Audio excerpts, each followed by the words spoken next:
2002, when this beautiful building was dedicated, oh, I'm excited, and opened, Tony Soprano was the rage. It seems fitting, maybe not altogether proper, but fitting that I should quote Carle, who was Tony Soprano's best henchman.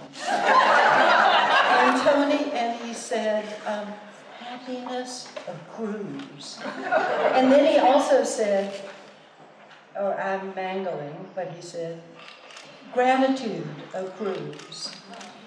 It is with boundless gratitude that we meet you tonight, and thank you in person for all that you have given to make this museum a success. There's a little known story about Eric that I want to tell you.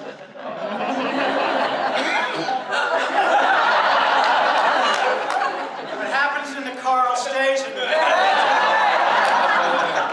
When we moved to Carle in Franklin County in 1974, we moved there as newlyweds.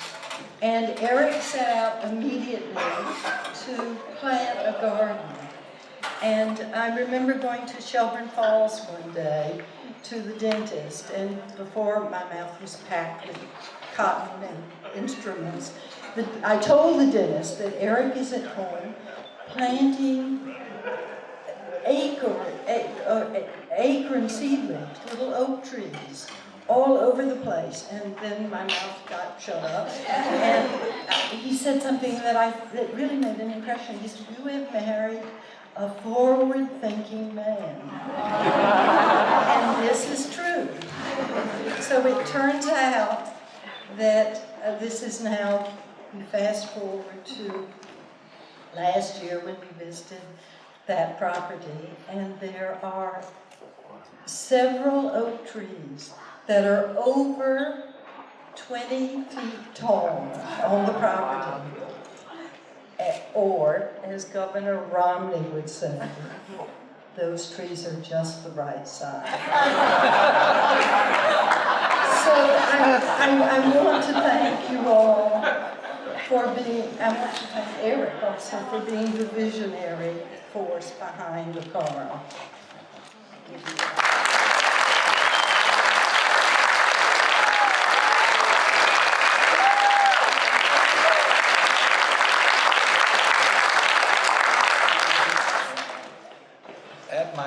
At my opening remarks 10 years ago, I mentioned that the story of the museum was like a fairy tale, because we had a prince, Greg Prince.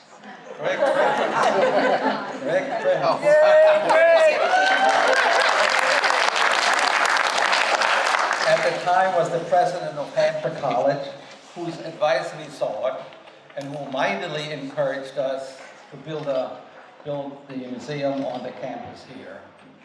And he and the college donated 7.5 acres to build the museum.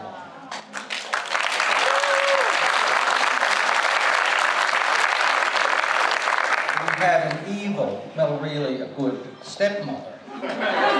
Greg's stepmother, who had never met me, asked Greg to invite me to one of his parties so she could meet him, and that's how we all got together.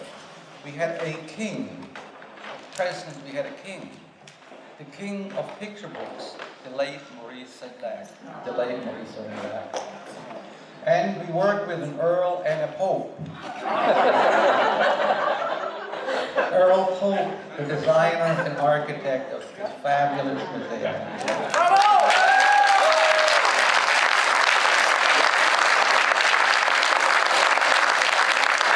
I believe I had more names that fit the fairy tale mold, but I'm getting old and forgetful, and so I did not save the speech from back then. Also today we have among us a delegation of my German publisher.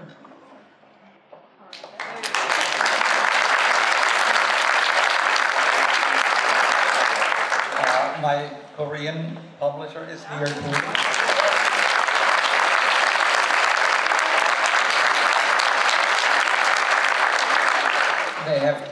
They both have brought a nice check for the museum. I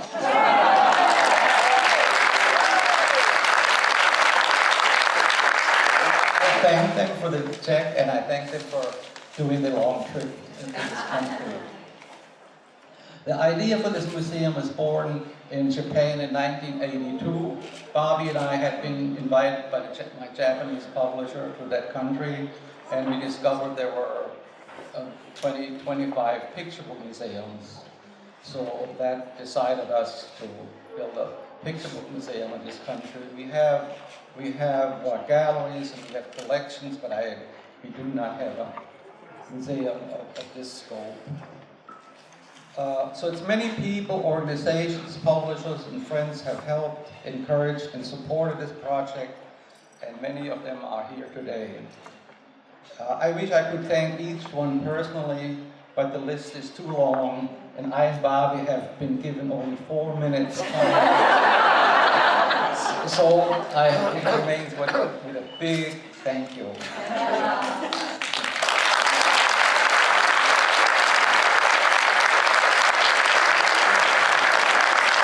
The German poet Goethe said, "Be bold and mighty forces will join you."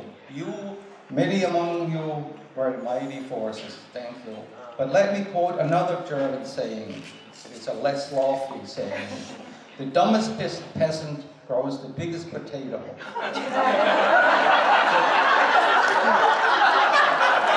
Sometimes I just feel like that lucky and dumb peasant.